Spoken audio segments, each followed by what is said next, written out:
I used to believe fate arrived with violins and perfect timing. I was wrong. Sometimes it arrived wrapped in rain, twisted metal, and the smell of burning gasoline. The rain hammered against my windshield so hard it blurred every streetlight into pale rivers of gold.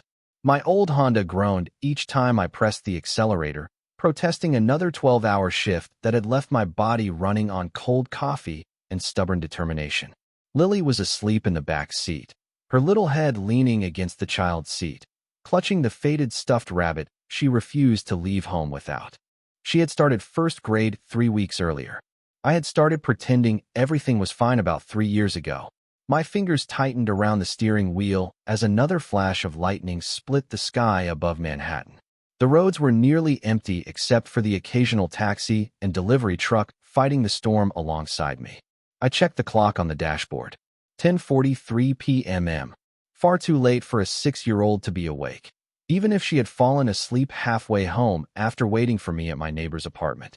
"I'm sorry, sweetheart," I whispered, glancing at her in the mirror. She didn't answer. Only the soft rise and fall of her breathing reminded me why I kept working double shifts, why I ignored the aching exhaustion in my bones, why giving up had never been an option. Another gust of wind shoved the Honda sideways. I corrected the wheel instinctively. The tires slipped for a heartbeat before gripping the pavement again. My pulse refused to settle afterward. Something didn't feel right. The steering felt different, heavy, sluggish. I pressed the brake pedal gently as traffic slowed ahead. Nothing.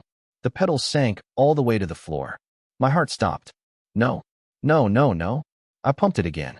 Still nothing. The realization slammed into me harder than any collision could. The brakes were gone. Every muscle in my body locked as panic surged through my chest. Cars crawled ahead beneath the red traffic light, while rain exploded across the windshield in relentless waves. "Hold on." The words tore from my throat before I even realized I was shouting. I yanked the steering wheel left, trying to avoid the line of stopped vehicles. The Honda fishtailed violently. Behind me, Lily woke with a frightened cry. "Mommy, it's okay." I lied, my voice shaking. "Everything's okay." It wasn't. The car spun across the soaked asphalt, tires screaming against water instead of pavement. My world became flashing headlights, spinning buildings, shattered reflections, and the deafening roar of a horn somewhere impossibly close. Then impact. Metal folded around us with a sound I felt inside my ribs. The airbag exploded into my face. White dust filled the cabin. My ears rang so loudly the world disappeared. When my vision returned, smoke drifted from beneath the crumpled hood. The driver's door refused to move. My left leg throbbed beneath twisted metal. I twisted toward the back seat. Lily. She was crying. Alive. Terrified. But alive. Relief barely had time to reach me before I smelled it. Gasoline.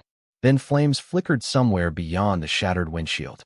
Outside, through sheets of rain, several black SUVs screeched to a stop. Doors opened almost in perfect unison. Men in dark suits spilled into the storm with practiced precision. Then one man stepped out from the center vehicle. Tall, broad shoulders, black overcoat already soaked by the rain. He didn't hesitate, while every other person on that highway stepped back from the burning wreck. He walked straight toward it. The fire should have driven everyone away. Instead, it brought him to me. The flames licked beneath the crumpled hood, hissing as rain poured over twisted steel. Smoke rolled through the shattered windshield, thick enough to sting my eyes and steal every breath I tried to take. Somewhere behind me, Lily was crying my name over and over again. "Mommy, I'm here." The words barely escaped my throat. "I'm right here." I wasn't sure if I was trying to comfort her or convince myself. The driver's door refused to move. I shoved my shoulder against it once, twice, again. Nothing. Pain exploded through my left leg every time I pushed. The metal had folded inward, trapping me like a vice. Outside, voices cut through the storm. Short, controlled, not panicked. Professional. Fuel leak. Move back. 30 seconds. Then another voice. Deep. Calm. No. One simple word. Every other voice fell silent. Through the cracked windshield, I saw him coming toward us. He didn't run. He walked. Rain soaked his black overcoat, but his pace never changed. The fire reflected across his sharp features, turning his pale skin gold and crimson with every flicker of flame.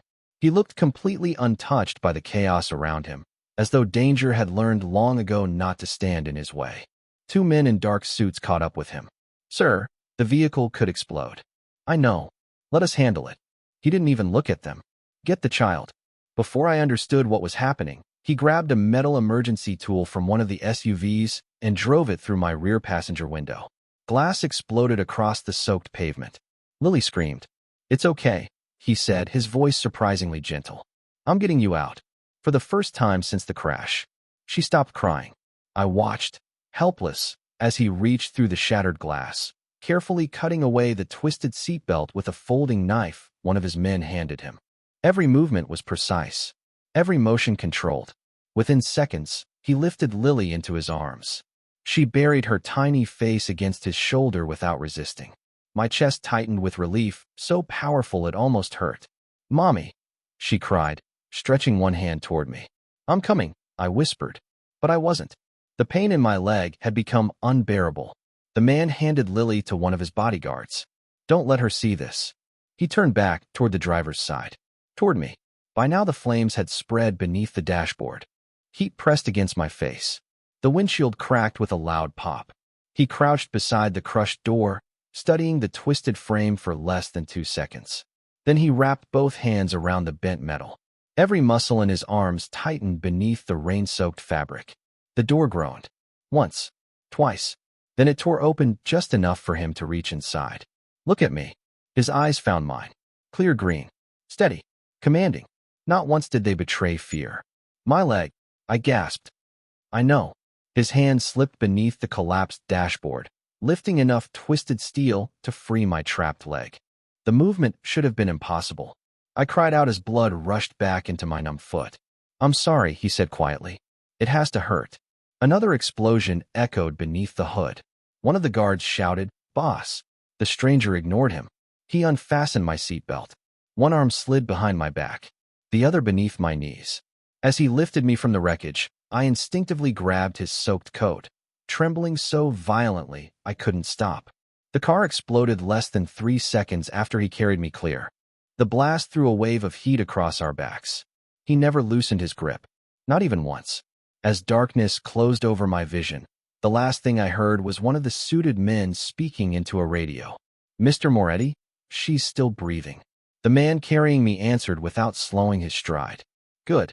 Then, after a long silence, he added in the same calm voice that had walked straight into the fire. "She's coming home with me." When I opened my eyes, I thought I had died. Everything around me was white. White ceiling, white sheets, white orchids resting beside a window large enough to overlook the Manhattan skyline. The room smelled of antiseptic mixed with expensive cedar wood instead of the harsh disinfectant I knew from every hospital I'd ever visited. Even the silence felt different, soft, controlled, carefully protected from the chaos outside. For one impossible second, I believed the accident had been a nightmare. Then pain exploded through my left leg. Every memory rushed back at once. The rain, the crash, the fire, Lily. The name escaped before I could stop it. I tried to sit up. Every muscle protested. A sharp alarm sounded beside my bed. The door opened almost immediately. A nurse hurried inside. "Please don't move." "My daughter." The words came out broken. "Where is my daughter?" The nurse smiled gently. "She's safe." The tension crushing my chest loosened just enough for me to breathe again. "Can I see her?" Before she could answer, another voice came from the doorway. "She's sleeping." Low. Steady. Impossible to mistake. The nurse stepped aside without another word. Every person in the room seemed to instinctively move out of his way. He entered wearing a charcoal suit that looked perfectly tailored despite the fact that I remembered seeing him walk straight through flames only hours earlier. His dark hair was still damp, as though he'd barely taken time to change. A white bandage wrapped around his right hand, disappearing beneath the cuff of his jacket. Burns. He'd been hurt pulling me from the car. Our eyes met. Those same calm green eyes. The same eyes that never panicked while my world fell apart. "You?" My voice faded. He stopped beside the bed. "You should be resting. I want Lily. You'll see her. When the doctor clears you." Something about the certainty in his tone irritated me. He wasn't asking. He was deciding. I looked past him. Only then did I notice the men outside the glass doors. 4 of them. Dark suits. earpieces, watching the hallway with military precision. Fear crept quietly back into my chest. What hospital is this? The best one. Who are you? A pause, long enough to make me realize he was choosing exactly how much truth to reveal. My name is Ethan Moretti. The name meant nothing to me. At least not yet. You brought us here? Yes. You saved us? Yes. Why? For the first time, something shifted in his expression. Not warmth. Not exactly. Something quieter.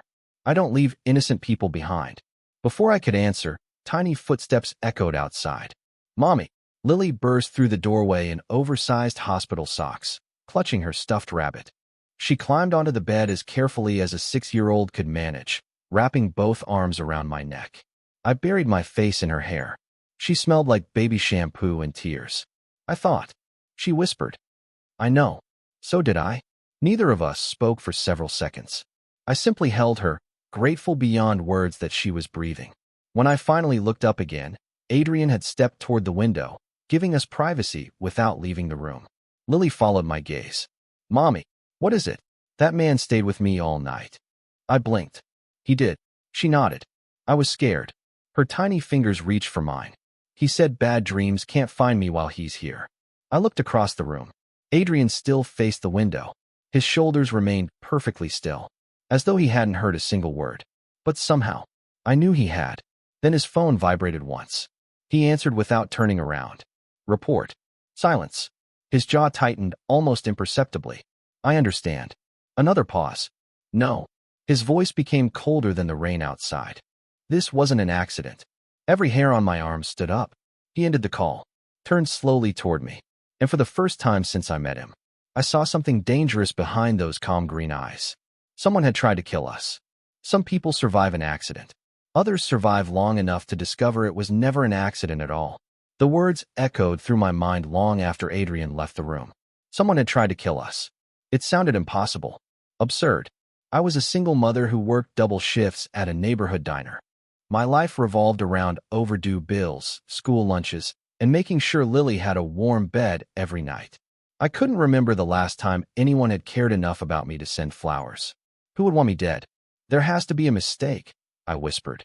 Lily sat beside me, swinging her small legs over the edge of the hospital bed while coloring a picture with crayons someone had brought her. She looked perfectly calm. Children had a strange gift. They accepted safety the moment they felt it. Adults kept searching for reasons to fear. The door opened again. This time, Adrian entered with a man in his 50s wearing wire-rimmed glasses and an immaculate navy suit. This is Dr. Collins, Adrian said. He reviewed your scans. The doctor smiled politely. You've been very fortunate, Ms. Bennett. Fortunate isn't exactly the word I'd choose. A faint smile crossed his face. No permanent damage.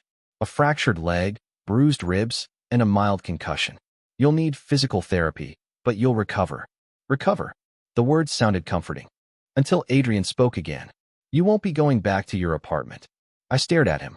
I'm sorry. It's not safe. My home is perfectly safe. He held my gaze. Someone cut your brake lines. Silence. I searched his face for even the smallest hint of exaggeration. There wasn't one. He reached into his coat and placed a clear evidence bag on the bedside table. Inside lay a twisted section of black hydraulic tubing. Its edges looked unnaturally clean. Your mechanic didn't miss this, Adrian said quietly. Someone wanted your car to fail. A chill crept across my skin. How do you know? My people examined the vehicle before the police finished towing it. My people. The words lingered. Normal people didn't say that. Normal people didn't arrive at accident scenes with armored SUVs and teams of bodyguards. Who exactly are you? He didn't answer immediately. Instead, he looked toward Lily. She was humming softly while coloring a castle with bright purple walls. He waited until she wandered toward the window before speaking. I'm someone who can keep you alive. That's not an answer. It's the only one that matters. Frustration flared inside me. I appreciate what you did. I'll never forget that you saved us. But you don't get to decide where my daughter and I live. His expression never changed. You think this ends because the car crashed. It doesn't. I folded my arms despite the pain. I don't even know you. No, you don't. Another knock interrupted us. One of the suited men entered without waiting. Boss. Adrian turned. What is it? We found the traffic cameras. And they were erased. Every recording, every angle, every backup. Professional. The room fell silent. Even Dr. Collins stopped pretending to organize medical charts. The bodyguard continued. There was also a witness. My stomach tightened. What did they see? Adrian asked. The guard lowered his eyes. He was found dead 20 minutes ago. The words hit the room like ice water. No one moved. No one breathed. Adrian closed his eyes for the briefest moment. When he opened them again, every trace of warmth had disappeared. Increased security. Double every entrance. No one enters this floor without my approval. Yes, boss. The man disappeared. I looked from the closed door back to Adrian. For the first time, I understood. This wasn't a wealthy businessman trying to help strangers. This was a man who gave orders people obeyed without hesitation. A man powerful enough to command hospitals. Powerful enough to investigate crimes before the police. Powerful enough to frighten everyone in the room. He looked at me with that same impossible calm. You still think you should go home? I wanted to say yes. I wanted to tell him he was overreacting. Instead, I looked at Lily. She smiled at me from the window, completely unaware that somewhere beyond the glass, someone might still be waiting to finish what the crash had started. Safety can feel like another kind of prison when someone else is holding the key. 3 days passed before Adrian finally allowed me to leave the hospital. Not to go home, to go with him. A black SUV waited beneath the private entrance, surrounded by 4 identical vehicles. Men in tailored suits stood in the rain, scanning rooftops, intersections, and every passing car before any door was opened. It wasn't security. It looked more like a military operation. Lily squeezed my hand as a bodyguard opened the rear door. Mommy, she whispered. Are they all coming with us? I forced a smile. I guess they are. She giggled. I feel like a princess. I wished I could see it through her eyes. Instead, all I saw were strangers carrying concealed weapons beneath expensive jackets. The convoy pulled away. No one spoke. From the window, Manhattan drifted past in gray silence. Familiar streets slowly disappeared, replaced by quiet neighborhoods hidden behind iron gates and towering stone walls. 20 minutes later, the gates opened. The estate beyond them looked less like a home and more like something history had forgotten. A sprawling mansion overlooked acres of perfectly maintained gardens despite the storm. Marble fountains stood frozen beneath the rain. Tall oak trees lined a long circular driveway leading toward massive wooden doors. I stared in disbelief. You live here? Adrian looked out the opposite window. Yes. Lily pressed both hands against the glass. It's beautiful. For the first time, I thought I saw the corner of Adrian's mouth move. Almost a smile. The moment vanished before I could be certain. Inside, the mansion was impossibly quiet. Dark hardwood floors reflected warm golden light from crystal chandeliers. Paintings covered the walls. A grand staircase curved toward the second floor. It should have felt welcoming. Instead, it felt guarded. Every hallway held another silent man in a dark suit. Every entrance had another camera. Every window overlooked another layer of security. A woman in her 60s approached with kind eyes and silver hair tied neatly behind her head. Welcome home, she said softly. I frowned. There must be some misunderstanding. She smiled without correcting herself. I'm Eleanor. I oversee the household. Household? As though this place were perfectly ordinary. Eleanor knelt beside Lily.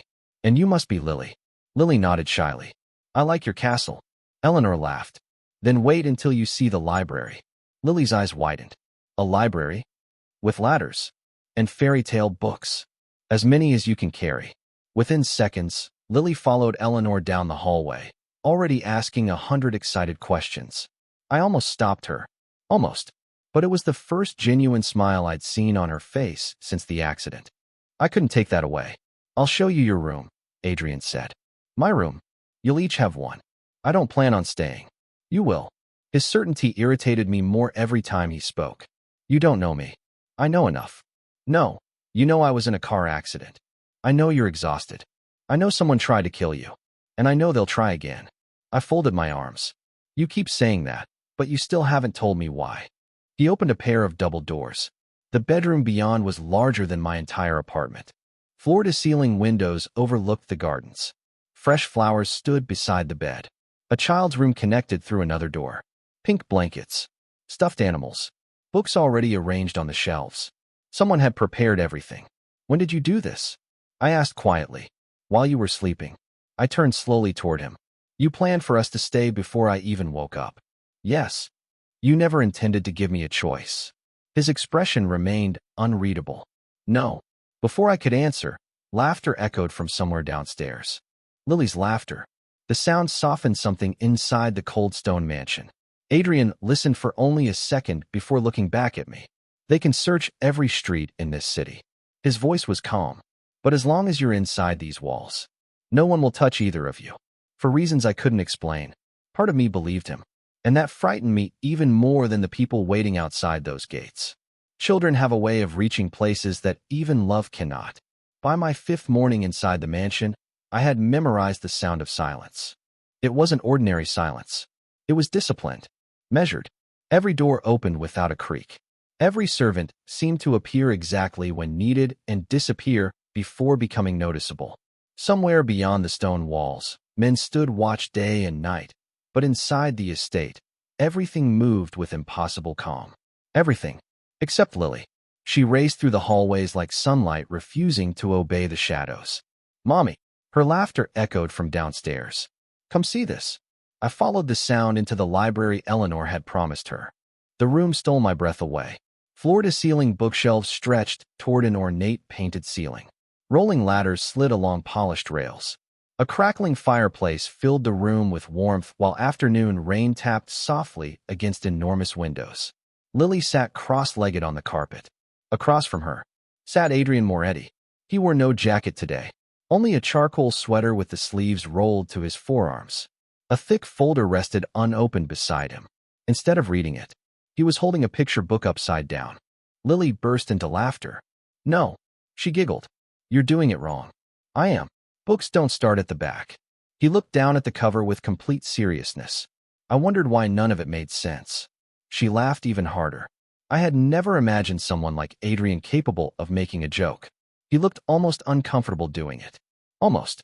Then he noticed me standing in the doorway. For a brief second, neither of us spoke. I didn't know she was in here, I said quietly. Liar, Lily interrupted. I asked him to read to me. Adrian closed the book. She insisted. I did not. You did. I politely insisted. He nodded once. That is more accurate. Another smile escaped Lily.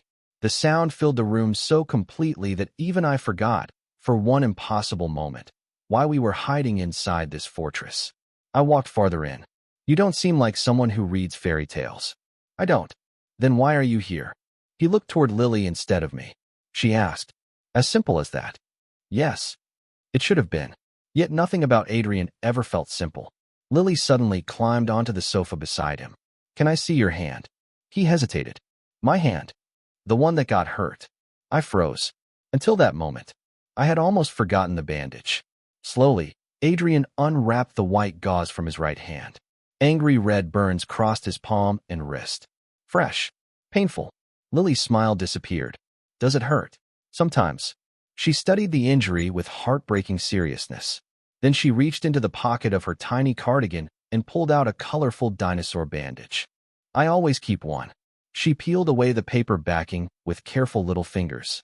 My teacher says dinosaur bandages fix everything. Adrian looked at the cartoon dinosaur for several seconds. No one spoke. The most feared man I had ever met was staring at a 5-cent bandage as though it were something priceless. May I? Lily asked. He extended his burned hand without a word. She carefully pressed the tiny green dinosaur across the edge of the burn. There. She smiled proudly. Now you'll get better. Adrian continued looking at the bandage. When he finally spoke, his voice was almost too quiet to hear. No one has done that for me before. Lily leaned against his arm. You don't have to be brave all the time. The words were so innocent, so effortless, yet they landed with a weight that filled the entire room. I watched Adrian's expression change almost imperceptibly. The walls around him, walls built from years of power, violence, and absolute control, didn't collapse. But for the first time, I saw the first crack appear. The safest place in the city is also the hardest place to leave. A week after the accident, I finally decided I had stayed long enough. My leg was healing. Lily was laughing again. Whatever danger Adrian believed was waiting outside those gates. I refused to let fear become our new address. I found Eleanor arranging fresh flowers in the dining room. I appreciate everything you've done, I told her. But Lily and I are going home. Her hands paused. For the first time since we'd met, her smile faded. I think you should speak with Mr. Moretti first. I don't need his permission. No. She looked at me with gentle sympathy. But you may need his understanding. I found Adrian in his study. The room overlooked the eastern gardens, where rain had finally given way to pale morning sunlight.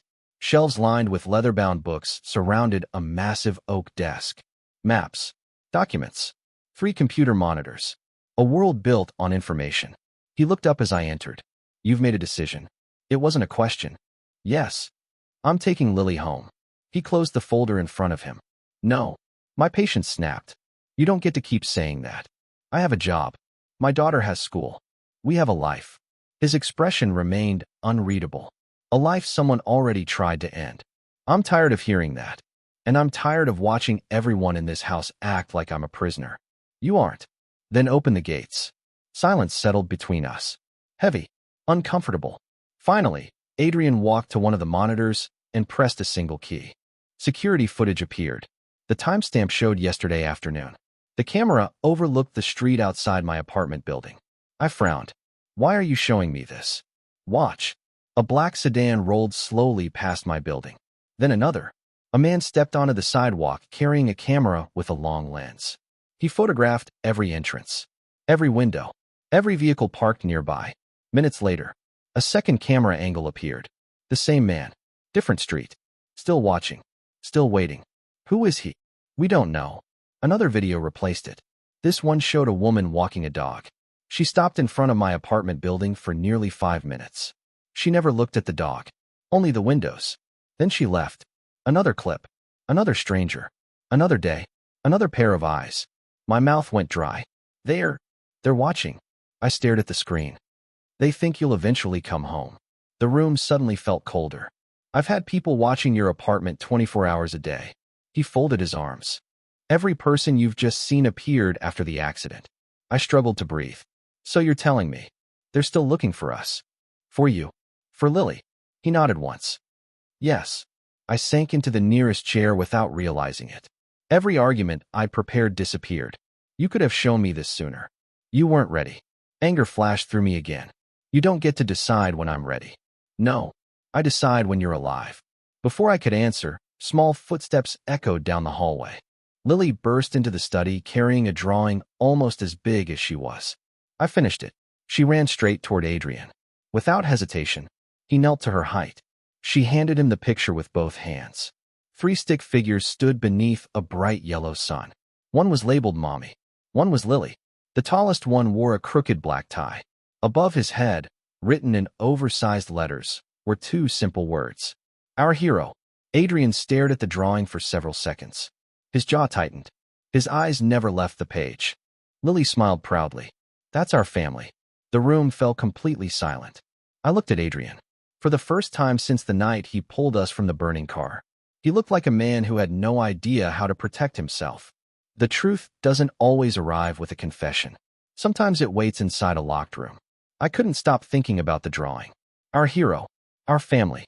Lily had spoken those words so naturally that they refused to leave my mind. She had known Adrian for barely 2 weeks. Yet she trusted him more deeply than most adults trusted the people they'd known for years. I wondered why. Or perhaps, I wondered what he was hiding. That evening, the mansion felt unusually quiet. Most of Adrian's security team had gathered outside after receiving a series of urgent phone calls. I watched black SUVs leave through the front gates one after another until only a handful of guards remained. For the first time, the fortress seemed almost ordinary. Lily had already fallen asleep beside her stuffed rabbit. Unable to rest, I wandered through the endless hallways, following the soft glow of antique lamps until I reached the west wing. One door stood slightly open. Warm light spilled across the marble floor. Curiosity won. I stepped inside. It wasn't another bedroom. It was an office. Smaller than Adrian's study. More personal. Books filled every shelf. Old photographs rested inside silver frames. Awards. Military challenge coins. Leather journals. None of it matched the ruthless image I had built in my mind. Then I noticed a single photograph lying face down on the desk. I turned it over. A much younger Adrian stood beside an older man wearing a police uniform. Both of them were smiling. It was the first photograph I'd ever seen of Adrian smiling. Who was the officer? Father? Mentor? Before I could wonder further, another frame caught my attention. This one held no photograph, only a folded newspaper clipping. I opened it carefully. The headline had faded with time. Local firefighter dies, saving child during apartment blaze. Someone had circled a single sentence in black ink. He entered the burning building after everyone else had given up. My chest tightened. Burning buildings. Running toward danger. It suddenly felt familiar. A quiet voice behind me broke the silence. He kept that article for 15 years. I turned sharply. Eleanor stood in the doorway. I didn't mean to snoop. I know. She walked inside without anger. Only sadness. He never throws it away. Who was the firefighter? She looked at the newspaper for a long moment. The man who taught Mr. Moretti what courage looked like. He wasn't his father? No. He simply saved a frightened little boy. I looked back at the clipping. Adrian. She nodded. He never forgot. 1,000 pieces suddenly shifted inside my mind. The burning car. The burned hand. The impossible calm.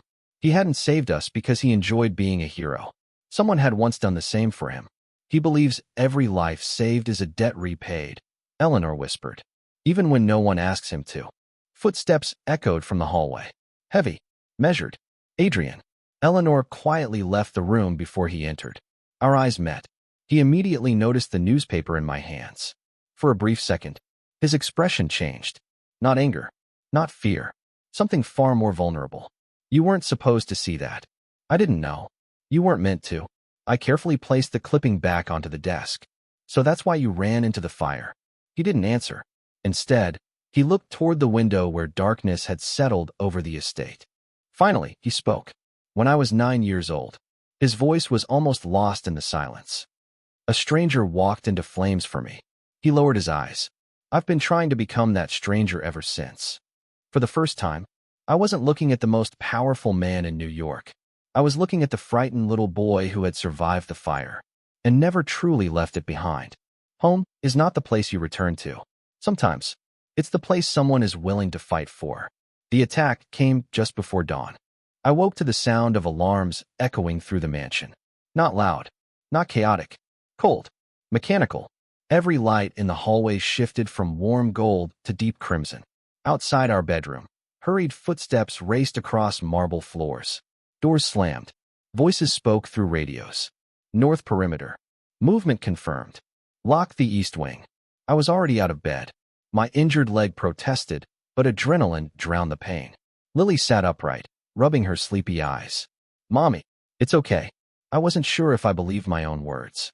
A knock came at the door. Then Adrian's voice. Claire. I opened it. He was dressed entirely in black. No suit. No tie. Only a fitted jacket with reins still clinging to the shoulders. For the first time, I saw the weapon holstered beneath his arm. His face remained calm. His eyes did not. We have to move. What happened? They found the estate. My heart dropped. They're inside. Not yet. He reached for Lily, who instinctively lifted her arms toward him. Without hesitation, he carried her against his chest. She rested her head on his shoulder as though she had done it 100 times before. I want you both in the safe room. What about you? I'm ending this. There was no anger in his voice. Only certainty. We hurried through hidden corridors I never knew existed. Behind paintings. Past reinforced steel doors. Down a narrow staircase beneath the mansion. The farther we descended, the quieter the world became. The safe room looked more like a luxury apartment than a bunker. Monitors covered one wall. Security cameras displayed every corner of the estate. Dozens of men moved across the grounds with disciplined precision. Then black SUVs burst through the front gate. Not Adrian's. The attackers. Gunfire echoed faintly through the speakers. Lily covered her ears. I wrapped both arms around her. On one of the monitors, I saw Adrian walking alone into the courtyard. Not running. Walking. Exactly the way he had walked toward my burning car. One of his guards rushed beside him. Boss, let us handle this. Adrian never slowed. They came from my family. I'll finish it myself. Family. The word stole the air from my lungs. The screens flickered as the confrontation unfolded beyond the gates. It ended almost as quickly as it began. The black SUVs turned around. One after another. retreating. No explosion. No triumphant celebration. Only silence. Minutes later, the safe room door opened. Adrian stepped inside. A shallow cut marked his forehead. His jacket sleeve was torn. Otherwise, he looked exactly the same. Lily jumped down from the sofa and ran toward him. You got hurt. It's nothing. She frowned. It is something. She reached into her pocket. Another dinosaur bandage. I couldn't help smiling. So you carry more than one? She nodded proudly. You never know. Adrian knelt again, allowing her to press the tiny bandage across the cut on his forehead. When she finished, she kissed his cheek. There. Now you're safe. His eyes closed for just a moment. When they opened again, they found mine. Everything neither of us had been ready to say was suddenly there. I walked toward him slowly. You called us your family. I did. You meant it. Yes. No conditions? No. No debts. No. He looked at Lily before meeting my eyes again. I've spent my entire life protecting territories. His voice softened. I never realized. He reached for my hand. The only thing worth protecting was waiting inside a broken car on a rainy night. Tears blurred my vision. For weeks, I had searched for a reason to leave. Now, I couldn't find one. Lily slipped her small hands into ours, joining them together. She smiled as morning sunlight finally broke through the narrow window high above the safe room.